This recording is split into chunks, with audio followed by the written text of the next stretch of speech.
Setiap kali masuk kedai makan ataupun buffet hotel, mesti saya cari kerabu dulu. Sampai orang panggil saya Mat Kerabu tau. Ini dia lawar daging ataupun kerabu daging.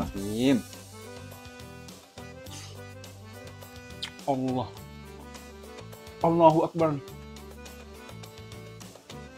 Sedapnya. Bukan nak cakap apalah, menu ni sangat-sangat sedap. Disebabkan teramat-amat sedap, jomlah saya ajar kita buat macam mana. Mula-mula sekali, lumurkan daging dengan kunyit, garam dan minyak masak. Lepas tu kita grill sampailah dia masak. Sementara nak tunggu daging tadi masak, kita ambil paste sambal belacan, bancuhkan dengan santan. Lepas tu tambah sedikit garam, gaul-gaul sampai dia mendidih, siap. Kalau tak ada paste sambal belacan, buatlah sendiri. Tumbuk cili padi dengan belacan dan garam gula macam biasa. Lepas tu potong-potong daging, masuk dalam bancuhan santan tadi. Masukkan kacang botol, kacang panjang, kelapa sangai, serai, bawang, apa ke semua ni lah bahan-bahan yang saya masukkan ni. Lepas tu gaul-gaul rata, dah siap. Itu sahaja. Jangan lupa perahlah harimau sikit untuk bagi ada rasa masam-masam di hujungnya. Sangat sedap, selamat mencuba.